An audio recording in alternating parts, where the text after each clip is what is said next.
Could have been anyone, male, marked white. He told you the number? Yes, sir. 1, 2, 3. He said, Nancy Christine, and then some directions. Sounds like Chain Gang Road.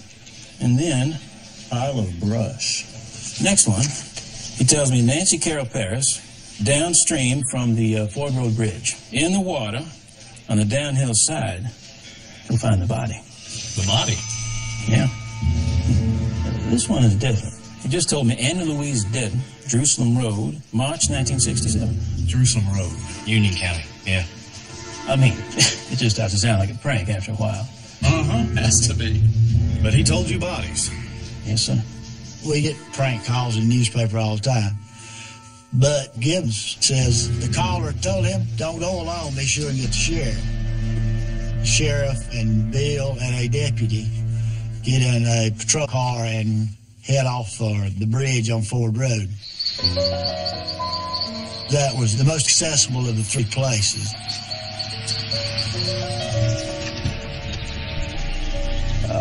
The wife says she likes the beach better in the off-season. Of course, she ain't prone to girl watching. Well, I'll take anywhere warm. In Gaffney, like in most small towns, murders aren't that common. The idea that it was some kind of a practical joke made much more sense.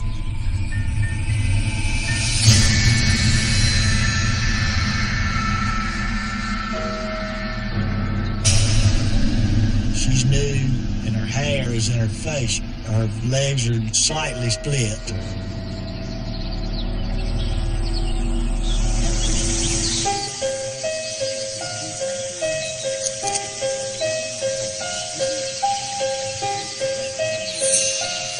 There is a very distinctive bluish mark around her neck. The medical examiner later confirms that the marks are from strangulation. She'd been dead no more than a day before Bill Gibbons got that call. The body is Nancy Carroll Paris. The same name that the caller had said to him.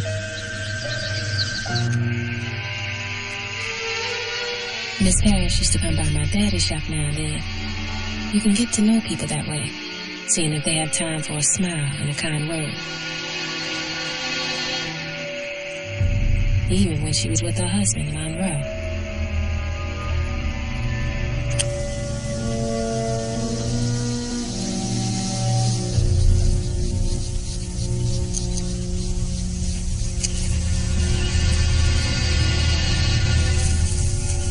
Sheriff! I'm just as shocked as you are about this. I thought this was some kind of prank. And clearly it's not. It's, I hope that's the only body we find. Because if there are two other women out there, and they're calling you to tell us about it, I don't know what this is. The Zodiac Killer was still 10, 11 months in the future, which was the most famous case in American history of a killer. Contacting the media, saying, hey, this is where the bodies are, this is where you'll find them. So they go to the next location, Chain Gang Road. The Chain Gang Road was a few miles outside of town, full up with kudzu and Spanish moss. Kids used to go out there to park with their studies. The man on the phone said this is where they find a girl called Nancy Christine. Remember now, we're looking for a brush pile. No more than a quarter mile from the cars. It is thick underbrush, dense forest. So they spread out 20, 30 feet apart. More people have arrived. More sheriff's deputies. More people from the newspaper have showed up. Bill Gibbons called me to bring my camera. You just hear your footsteps on the floor of the forest. All of us got a little eerie feeling.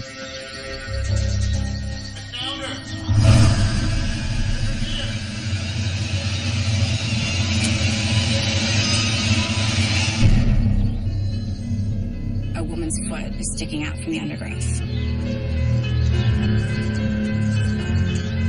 The sheriff's department doesn't even have a camera.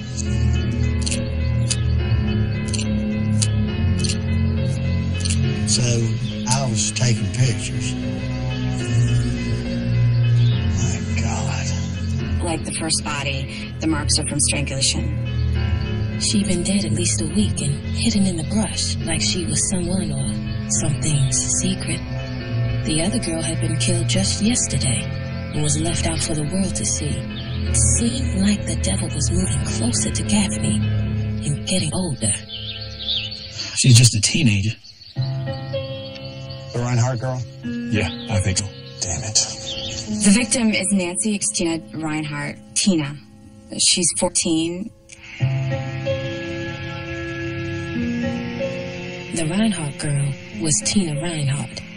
Her mother had reported her missing a week ago, but the sheriff just thought she was a runaway. What the sheriff didn't know was that her Christian name was Nancy Christine. So when they saw Bill Gibbons' note with that name on it, they never put it together.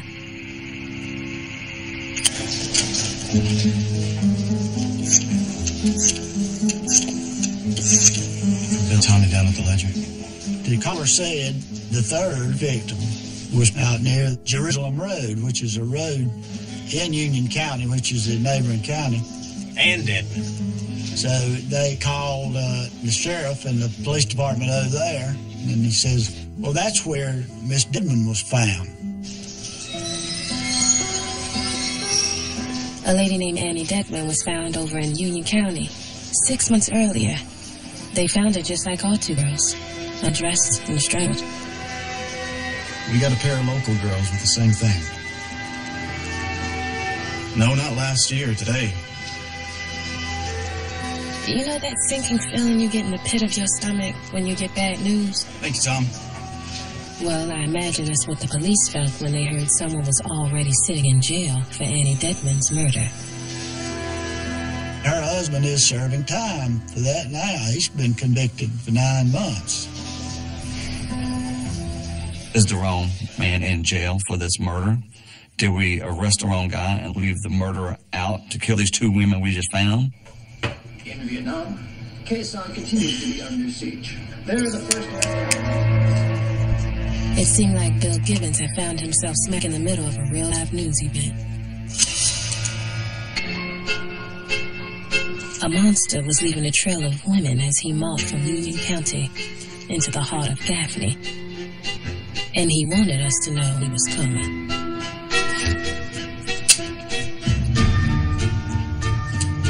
Who is this caller? Is he toying with the police? Are there more victims out there?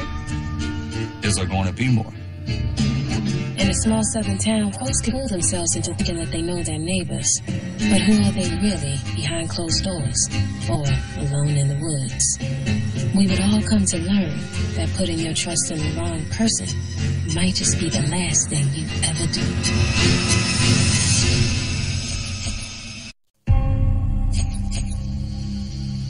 It gives comfort to all who mourn. 3 girls murdered. It was the most terrifying thing anyone in Gaffney could remember. Folks from all over turned up for Tina's funeral. She was just 14, after all. It was a bonding for the whole community. Look not on it as going to ashes, but instead to a freedom. My condolences. She was such a pretty little girl. Here for you. People she didn't even know, never met in her life, said how beautiful Tina was, and we're so sorry. Anything we can do for you, just let us know. She's in God's hands now. Gaffney, please. Up until then, the most the sheriff was used dealing with was expired fishing permits. But now the pond had gotten a whole lot bigger. It was time to call in the big fish. State police. I truly appreciate you getting down here again, Mrs. Reinhardt. I know you've been through a lot. Even though it seemed awful to make Tina's mother go through her story again and again, the state police had a job to do. They believed that it would be someone that the victim knew. Mrs. Reinhardt, does she have a boyfriend or something? Somebody she's seeing? No. She told her sister she was coming over to see me at work. It's around 5:30 in the morning, and then she just never showed up.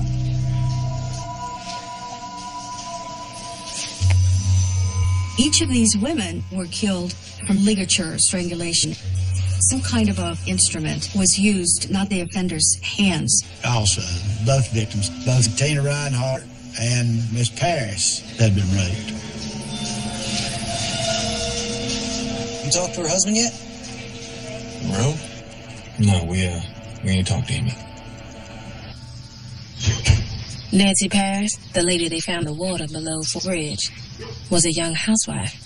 And you know how people get the gossiping. Word was that she and her husband Monroe went on to get into it from time to time. Monroe Paris. Detective James. Detective Riley.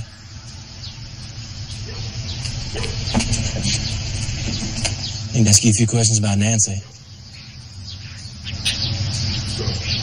What y'all want now? Well, I need you to walk me through the day Nancy disappeared. Well,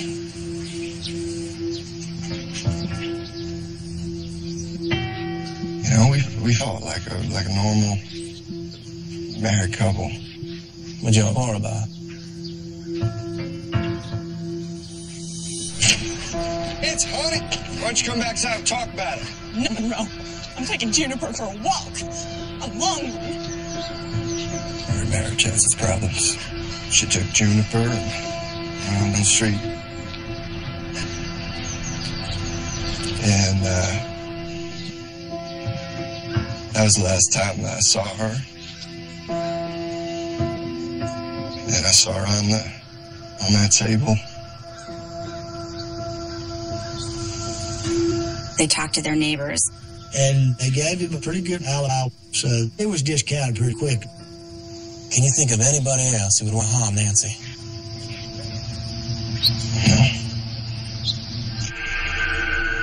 Life was simple in Gaffney, so I think we all were hoping it'd be a simple answer. Jealous husband, maybe the jilted boyfriend. But the only thing these girls had in common was that they had all gone out for a walk and never come home.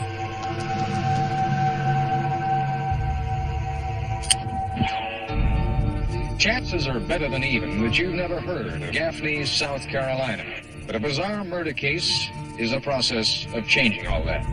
You've lived here 65 years. You probably know everyone in town about as well as anyone. You think the town's running scared? Well, they're scared. They're scared. They don't know where he's going to strike next, and, you know, he said he would. Gaffney Police. Hello, Mr. Robinson. Anytime you I saw something suspicious. After that, you couldn't tie your laces twice without someone reporting it to the sheriff. Police began fielding calls, girlfriends suspecting their boyfriends, neighbors casting suspicion on their neighbors. James. Yeah, hello. I think I saw the strangler. A couple of days after the bodies were found, the police get contacted by a local man. The other night on the bridge on Ford Road.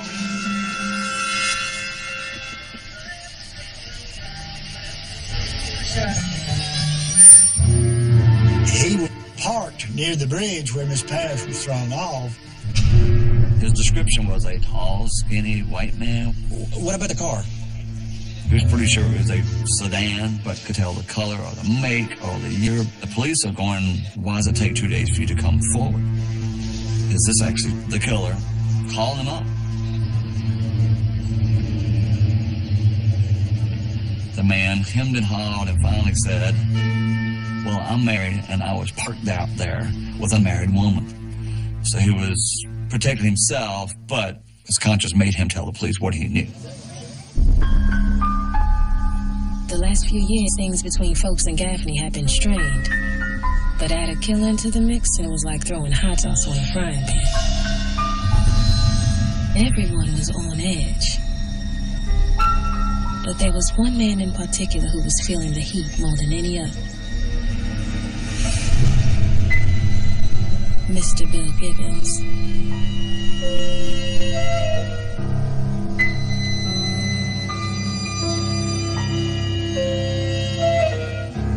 Without Bill Gibbons telling the police at this phone call, there's no story. The bodies may be there, but nobody had found them yet. It's Gibbons. Jeff call you up. Yeah, he did. So you'll be listening in from here? You get another one of these calls, we'll be recording on this thing right here. Investigators decide that they'll put a trap on Bill Gibbons' office phone. That's important that you keep him on the line as long as you can, though. For the trace work. And for us to hear who's talking about what. Detectives infer either he has connection to the killer or he had information that only the killer would know. I'd be perfectly happy if he never called again. I'm not sure that would be the best thing for you, Mr. Gibbons.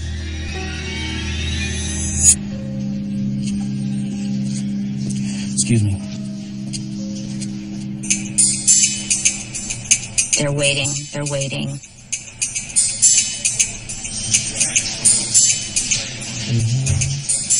Gibbons got the call.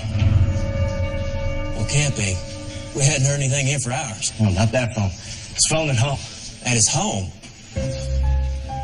Gibbons calls the sheriff and says, I heard from the killer again. He called me at home. It was definitely him. There's no mistaking his voice. He said, we have to do something about the man down there serving my sentence. I took notes on a paper bag.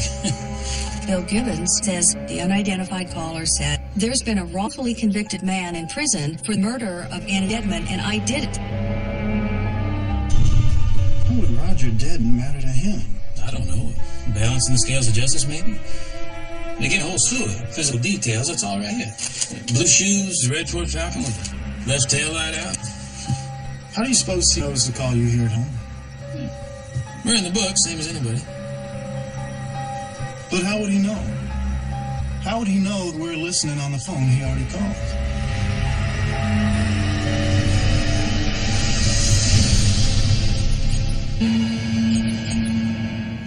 It was definitely him. There's no mistaking his voice.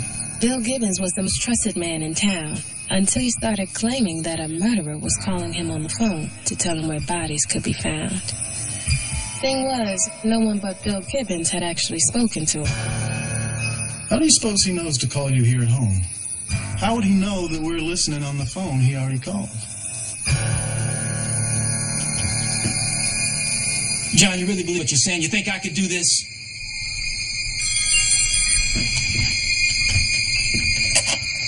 Hello? There's something I forgot to tell you about that damn gal. She had trading stamps in her pocketbook.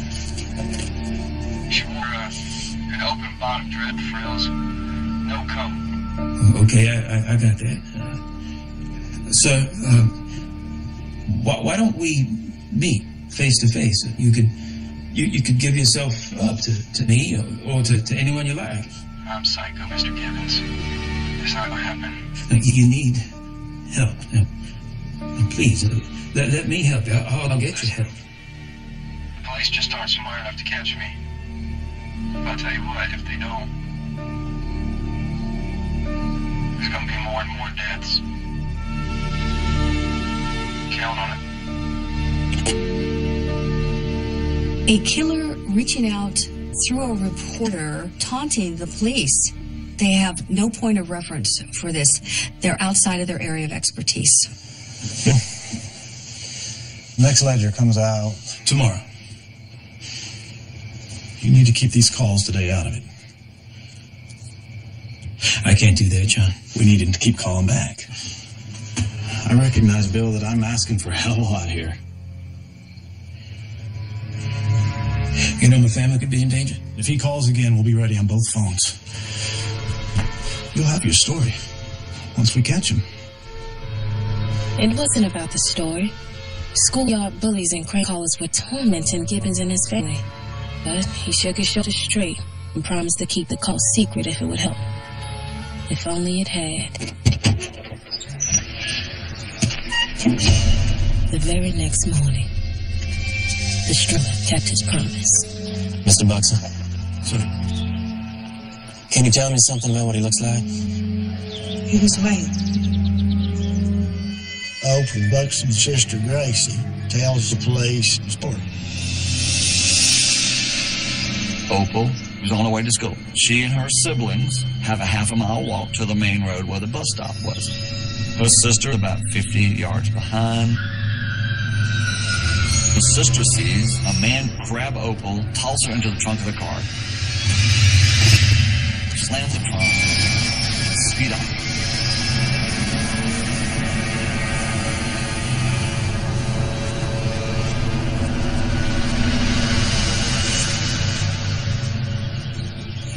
Gracie, tell me about the car. Dark colored. Chevrolet. When I said Gaffney was a small town, I should have said Gaffney was two small towns. Blacks and whites lived in separate worlds. And I hate to say it now, but since he only preyed on white girls, he didn't feel like much of a threat to me. But when Opal was kidnapped, we knew we were all in danger. The fear that could have torn the community apart led to something almost unimaginable. I want to remind every citizen that whoever took Opal Buxton is still holding her against her will. This just happened, so the urgency is she may still be alive. This man is a male Caucasian, early 30s, slender build, medium height. He's believed to be driving a late 50s, four-door Chevrolet sedan, dark in color. It wasn't black or white thing in any way. We were all in that together in Gaffney. We appreciate the cooperation of each and every one of you. Together we're going to find Opal. Let's go get her. I remember my mama saying she'd never seen the like. All of Gaffney working together, and to save the life of a little black girl. Everybody who lives in town volunteers to help. So they have men in cars driving the back roads, policemen driving the back roads, looking for that sedan. It's a ticking clock, and they want to see if they can catch him and save her life. I'm gonna just keep on a while longer, okay? Lester Skinner and Henry Trunts were local guys. One's a game warden, one was a golf pro. They turned right off a dirt road, and as they get down into the woods,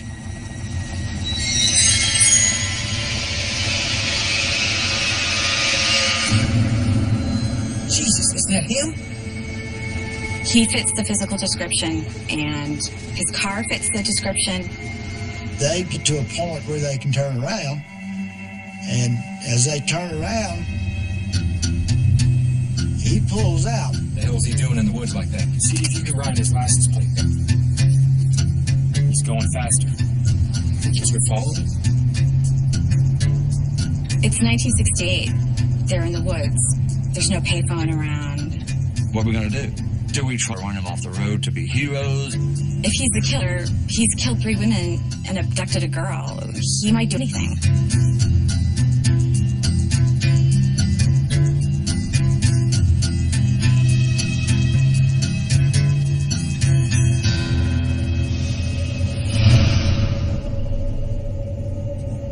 They take down his license plate. Skinner and Transu go to the sheriff's department and tell him, this is the car, this is where he lives.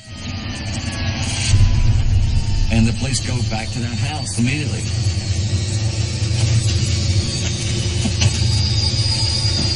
Right here, it's only been 15 minutes.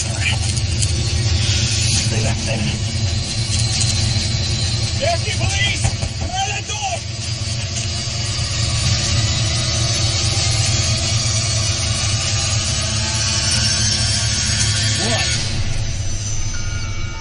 Okay.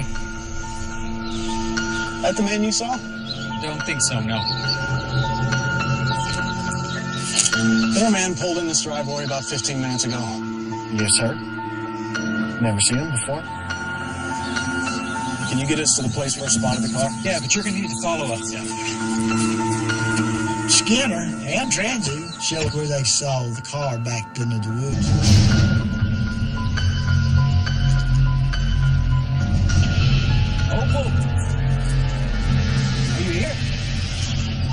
It was always so spooky back in those woods where the car was spotted. It was very heavy brush, isolated.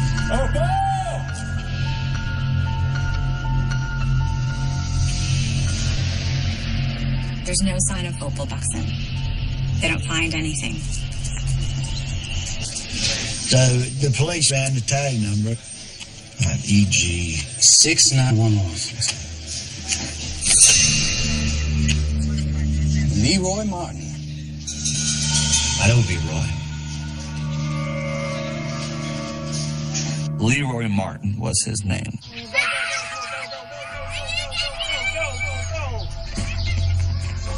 Works in the mill. A lot of people know him. He had been arrested for assaulting a teenage girl, but that was 10 years ago. He faced that sentence, came back home, married, had children.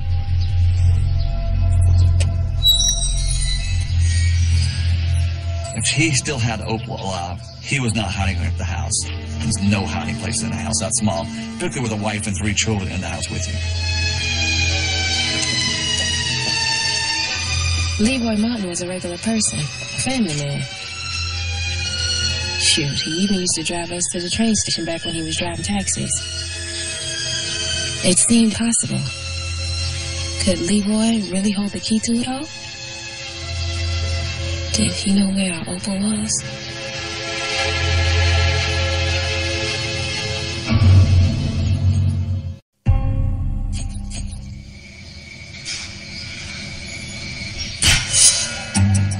The Gaffney Strangler claimed 3 victims so far and promised a 4th. Opal Buxton had been snatched just yesterday. Police and Gaffney were hoping she was still alive and that Leroy Martin might lead them to her. He had a number of law enforcement people that were watching him and that were focused exactly on him and watching every move he made. One car would go about 2 blocks and turn off, and another car would pick him up and go about 2 or 3 blocks. There is this carefully choreographed ballet of surveillance. Hey, Leroy. Morning. How you doing? He stops in the cafe. Leroy picks up the paper. Of course, the paper is the Gaffney paper, talking about the murders, talking about the Strangler. And Leroy says, "What's new, Leroy?" Well, sometimes there ain't no news, and then sometimes people go and do things to make news. That sure is some deal, huh? Looks like he was unaccounted for. When? Every time. Every time one of them went missing, Leroy Martin was not at work. Tick calls, shift changes, no shows. Leroy's looking more and more suspicious. But what could the police do? If they arrested her now, he might never get them to Opal. All they could do was wait. And he does a very odd thing for a February in Gaffney, South Carolina.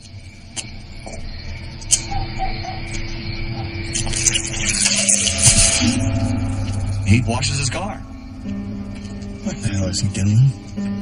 Get rid of evidence.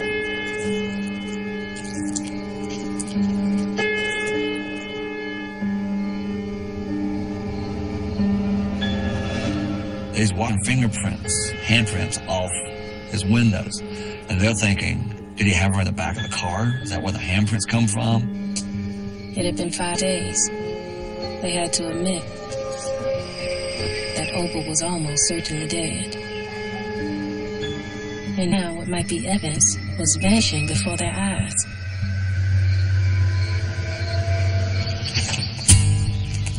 So, police go out there where Skinner and Transu saw Leroy Martin standing out by the car in the woods, because that's at least one spot we know he was. Poor Opal was up there. It was standard reason that Leroy Martin had put her there. The Strangler sought to terrorize the white and black folks of Gaffney, to make us huddle in our homes in fear. But what he did was unite us, even if just for a moment. When we start down through the woods, it's a pretty vast area.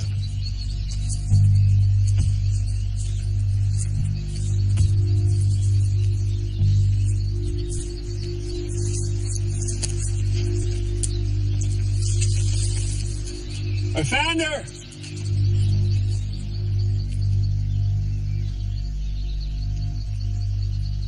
They find the body of Opal.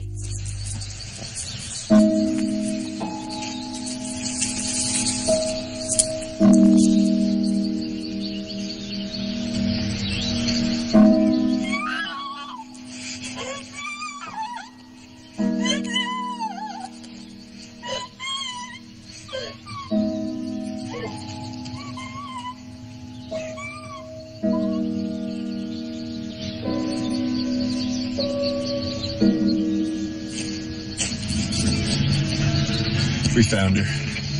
It's him. Let's go get him. There's no reason to wait any longer. Oh, it's no problem at all. I'm heading out that way anyway. Aren't you sweet, Leroy? Oh, no, it's no trouble at all. Just want you to be safe. Now they just had to hope they could get him before he killed again.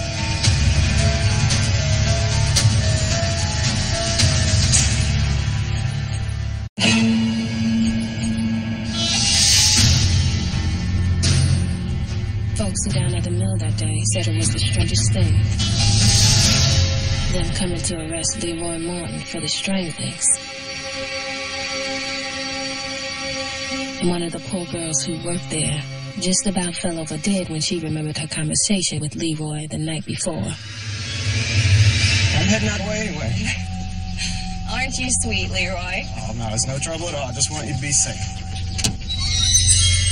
You sure it's no trouble? Of course, yeah, come on. You know, that's all right, Leroy. My brother-in-law said he'd be here any second now. You sure? Yes, thank you. I'm fine. One of his coworkers tells him that he had tried to get her to take a ride with him after work yesterday. So she was probably his next victim.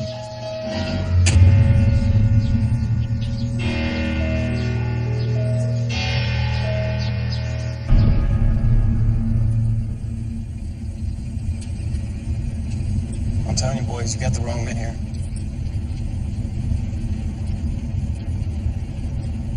I ain't killed nobody, you hear me? Now remember, the police believed Martin was the strangler, but they didn't have any actual proof. If they were going to put him away for good, they wanted a confession.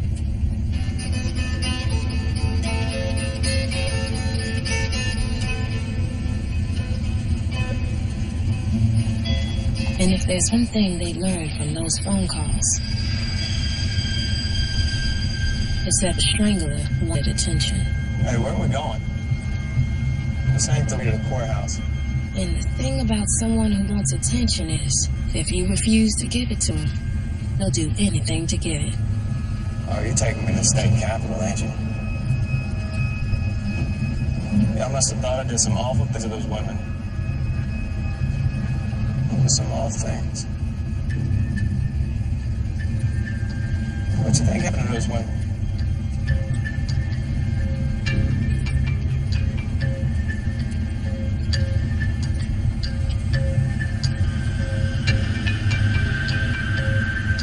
I'll tell you what. That first one was the easiest. And the hardest. Then he seemed kind of proud. I've done them all the same way.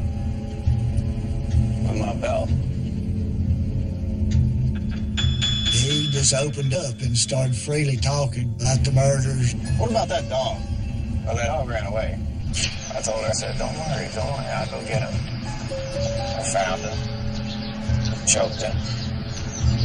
I came back and told her he got away. Martin loves attention. He wanted to take credit for these murders. I go driving around looking for women who's off by themselves. Like that Reinhardt girl.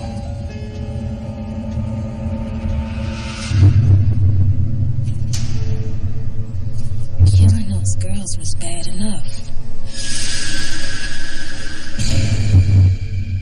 What he told the police about what he did after he strangled them made me wonder if he wasn't just some kind of demon after all. Martin, by his own admission, had gone back to the body of Tina Reinhardt. And over the course of 7 or 8 days, he had sexually molested the corpse.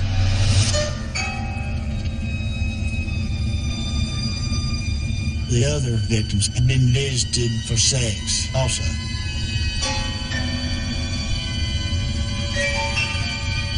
And it's likely the strangulation, part of his crime, was when he was sexually aroused. For the sufferings. His depravity knew no bounds. I think he would have drunk our tears if he could have.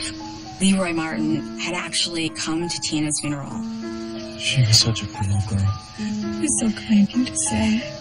Tina's sister told me that Leroy Martin had come by and stayed a length period of time Anything you need, anything at all, please don't hesitate to ask, all right? Thank you, Leroy. From his perspective, this was exhilarating. Look how smart I am, because none of you know that I'm the one that put her there.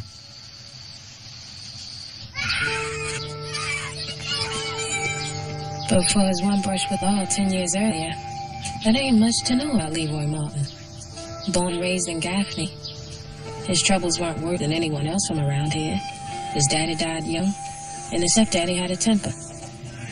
But he clocked down time and always needed his dad. How could anyone have known?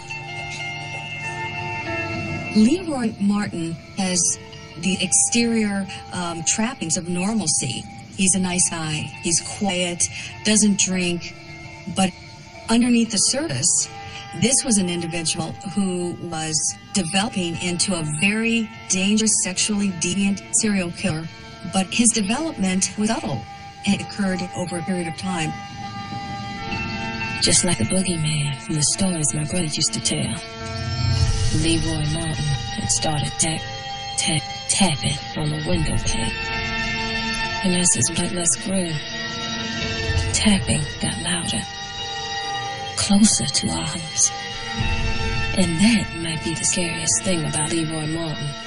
He was so ordinary that even when the monster was banging on our front door, demanding to be heard, no one could ever imagine it was him.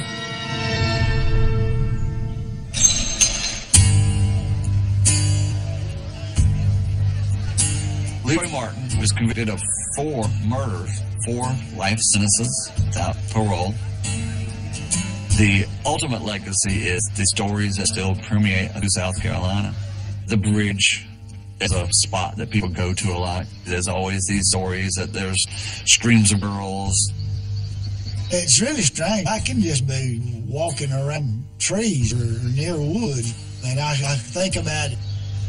They won't ever leave me, and I'm sure there's a lot of people in Gaffney. All the families, even Leroy's families, have been victims, and that touches a lot of people. Those types of things in small towns take a long time to disappear.